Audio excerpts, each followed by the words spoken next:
Hey guys, welcome to The Rainbow Room, a Stranger Things podcast. Welcome to the first episode of the podcast.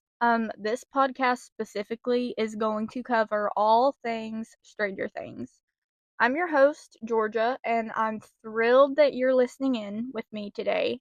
In today's episode, we are diving into the origin, hence the episode title name. We are going to be looking at all the facts and the theories of where the idea for Stranger Things originally came from. So let's really put on our thinking caps in order to get into the Duffer Brothers' headspace when they were creating this amazing show, and we're going to look at all the details and connections as to where Stranger Things might actually be based off of.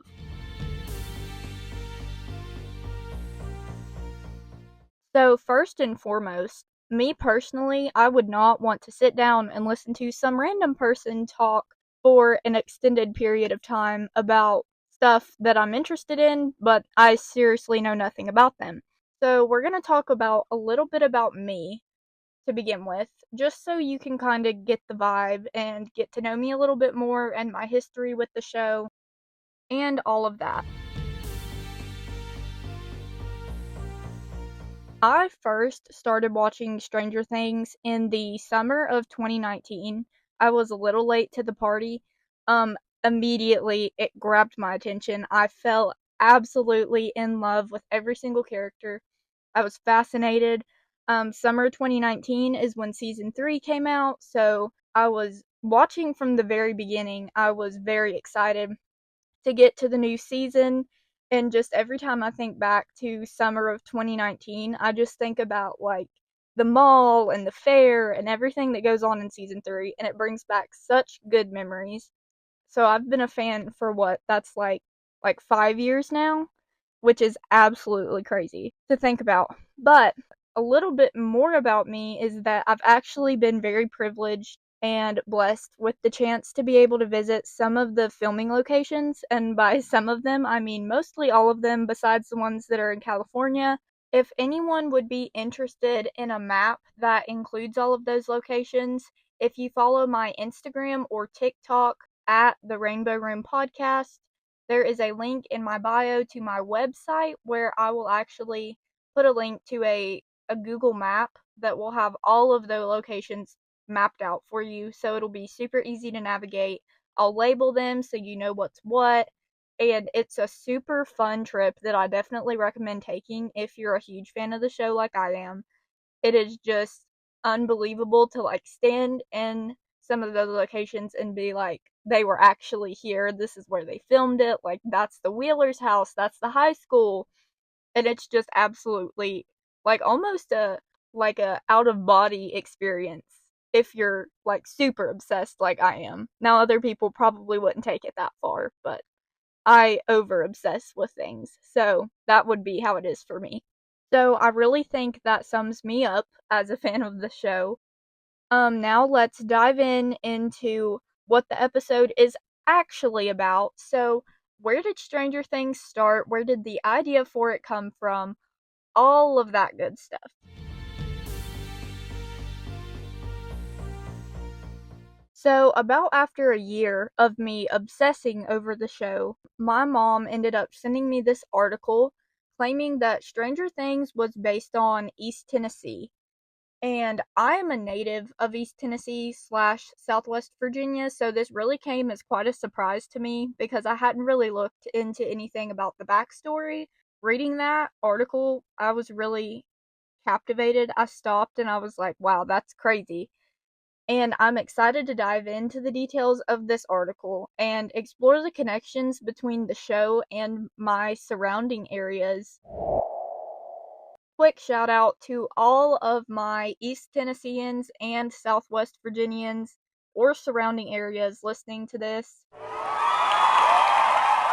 You're going to be amazed.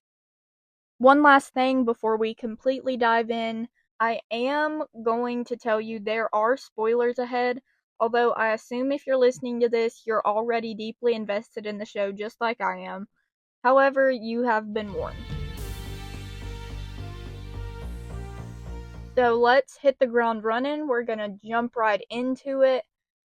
Back when Stranger Things debuted in 2016, there was a couple of fans on Reddit that quickly connected the show to their hometown in East Tennessee, noting the location seemed strangely familiar.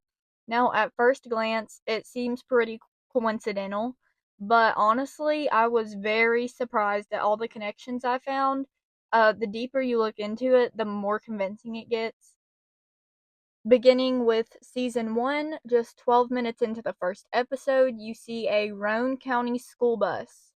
Now, there are only two Roane counties in the US, one being in West Virginia and the other being in East Tennessee.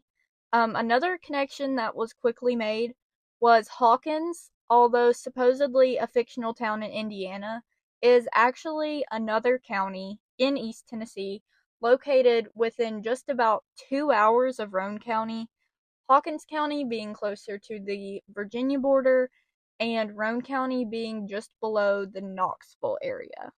So right now, me personally, I would be the first to be like, well, isn't that a coincidence, but what does it have to do with Stranger Things? So on that note, let's talk about what Roane County, Tennessee looked like in the 80s. What was going on in Roane County? What secrets did they have? What plays in to Stranger Things that happened in the 80s in Roane County, Tennessee? Anyone who has seen the first season specifically of Stranger Things will know that it is heavily involved with Hawkins National Laboratory, but here in East Tennessee we have Oak Ridge National Laboratory. ORNL played a pivotal role during the Manhattan Project and the Cold War in the development of bombs and so on. With the lab being just along the Roane County border, ORNL's secretive human projects had lasting effects on some 700 people. Now we're going to talk about a specific person's experience with ORNL that I found listed in this article. Ebb Cade was a 55-year-old African American construction worker. He was in good health when he checked into the Oak Ridge Research Reservation Hospital for a broken leg that occurred in a car crash. Without his knowledge, doctors injected him with plutonium-239 and labeled him Human Project 12. There is another tie-in. 11 has her tattoos. Brenner numbered all of the kids as we've seen in season 4. In my head, I just see this poor little old man sitting in this like chair in a hospital room, and he's suddenly has a tattoo on the inside of his arm that says 012 as labeling him for Human Project 12. Mr. Cade was the first of 18 people subjected to the experiments in the 1940s, according to the Alliance of Human Research Protection. Similar human radiation experiments continued into the 1970s, some think even beyond the 70s, possibly into the 80s, but compared to the fictional Hawkins Lab cover-up of records pertaining to the death of Barb Holland and the creation of the Upside Down, a 1947 government memorandum ordered the Oak Ridge Reservation to classify its human experimentation records. So basically, the government sent them this letter. They were like, we need you to get rid of all these records, all the documentation that you have of doing these projects on these people, because I guess they thought that it was a little sketchy to be doing, especially back then. Everything was satanic panic. What is this national laboratory doing to these people?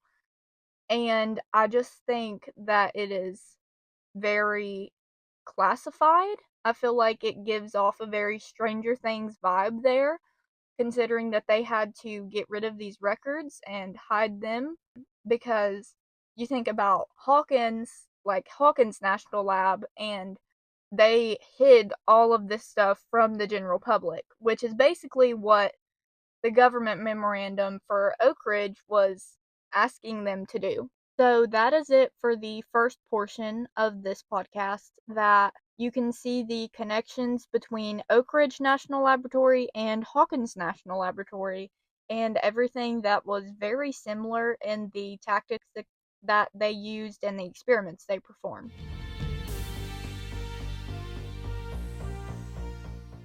On to the next. Continuing with more information from season 1, in episode 2, about 6 minutes in, Hopper reports back after an unsuccessful search party for Will Byers, stating, "We've been searching all night.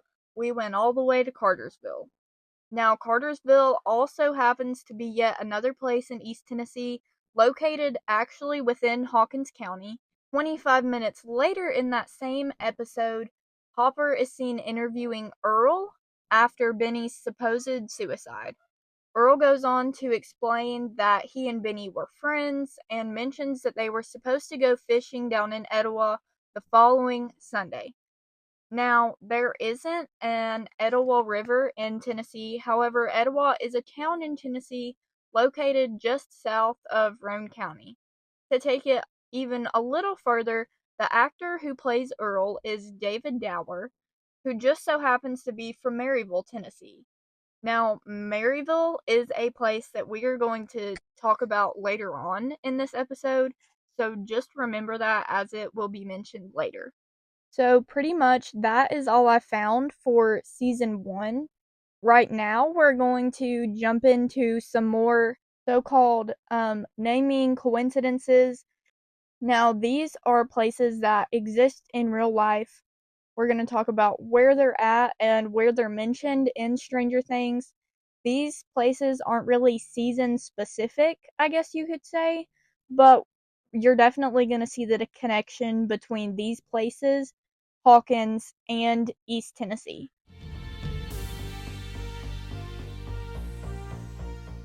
Starting off, we are going to look at a place that is probably about 45 minutes to an hour from me. The Hideaway is a bar and restaurant in Stranger Things that is either seen or mentioned in Season 1, Episode 5, Season 2, Episode 9, Season 3, Episode 4, and even Season 4, Episode 1. Although the Hideaway, located in Johnson City, Tennessee, is not a bar/restaurant, it is actually a nightclub. It still stands right close to Hawkins County, Tennessee. For our next connection, we are going to talk about Roan Hill Cemetery. This cemetery in the show is seen in Season 4, Episode 4, the one that is titled Dear Billy, one of the best episodes, in my opinion, that was ever made in the Stranger Things universe. This is where Max sits down to read Billy the letter that she wrote for him, but it is also where Max is fully floating in the air due to Vecna trying to capture her. So in real life, this cemetery with the exact same name is located in Rockwood, Tennessee, which, you guessed it, is located within Roane County. Secondly, here we have to take a look at the Roane County, Tennessee's school district. Now, this is not something that anybody has personally made a connection to, but more something that I researched on my own. I quickly noted that there is a specific elementary, middle, and high school in the district that have the mascot named the Tigers. Now, the tiger is a common mascot for many schools across the country, but how crazy is it that the school district in Roane County has one of the same mascots as Hawkins High in Stranger Things?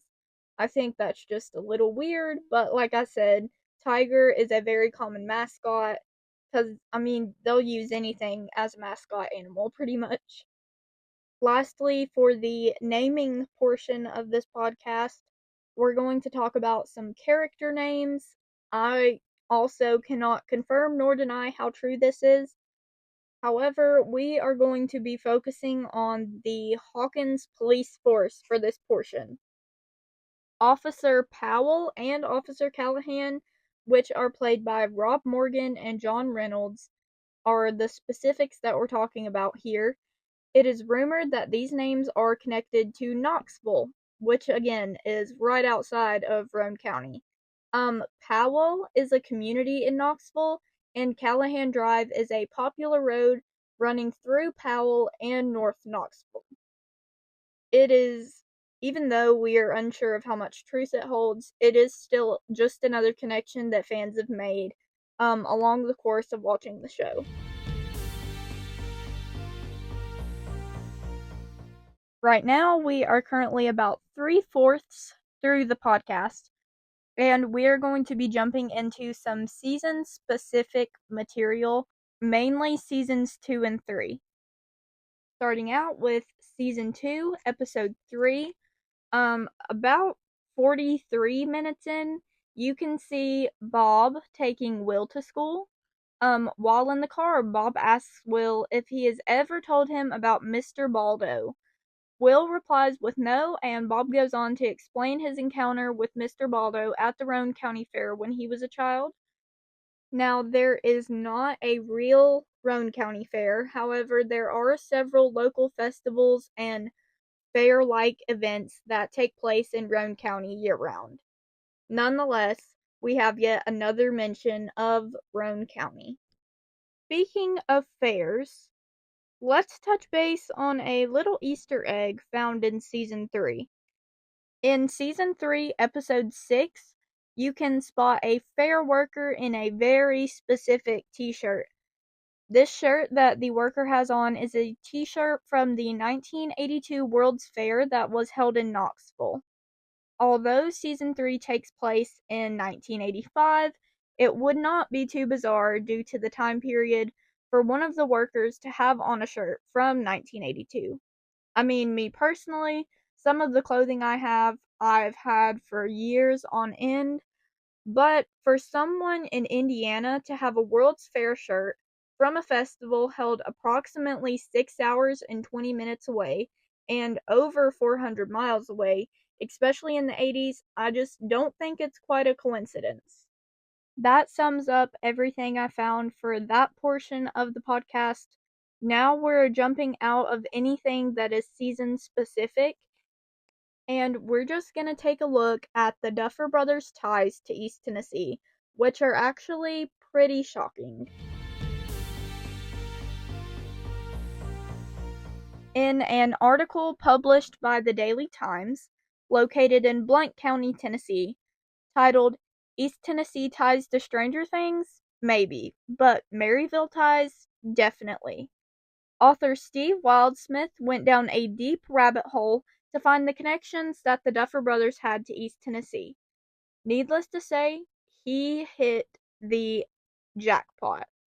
The Duffer Brothers' aunt and uncle still reside in Blount County, Tennessee, where the Duffers spent some of their time here as children.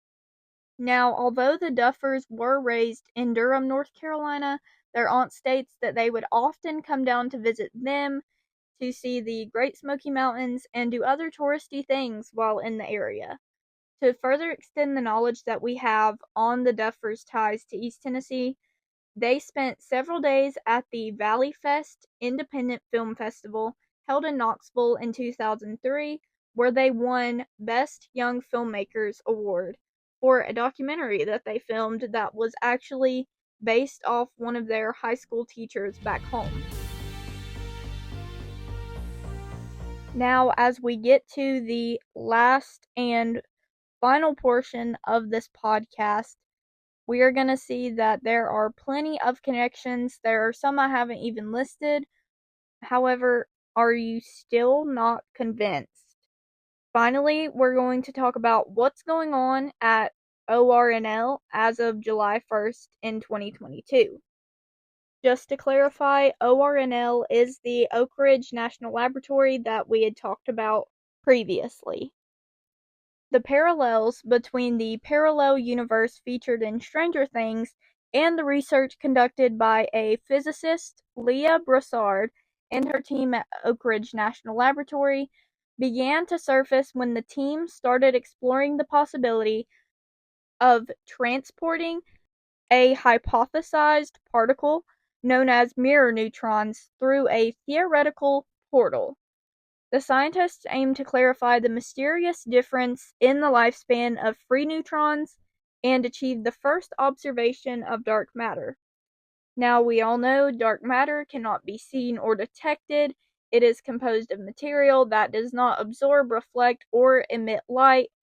Its existence is known, though, due to its interaction with visible matter through gravity.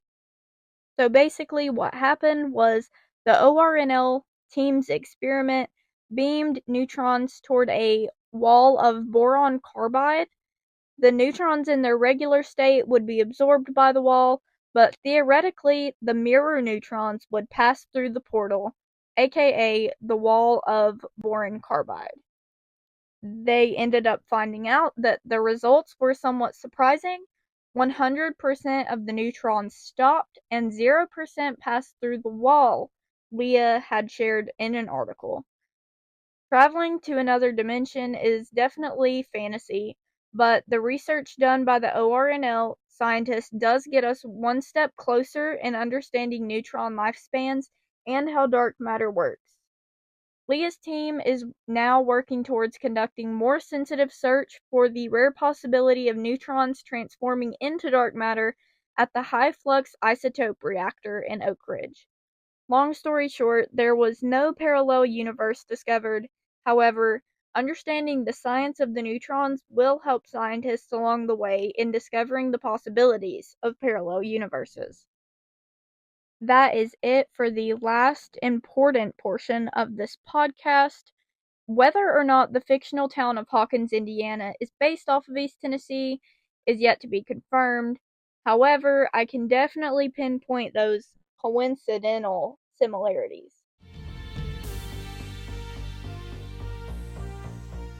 Well, nerds, that's all for this week's episode. Do you think Stranger Things is based off of East Tennessee? Please leave your comments below. Don't forget to subscribe to my socials, which would be at the Rainbow Room Podcast on TikTok and Instagram. If you're interested in reading any of the articles mentioned in this episode, I will create a link for them to my Canva site that is accessible in my TikTok and Instagram bio. Do you copy, nerds? Thanks for listening. Signing off as your podcast host and your newest nerdy friend, over and out.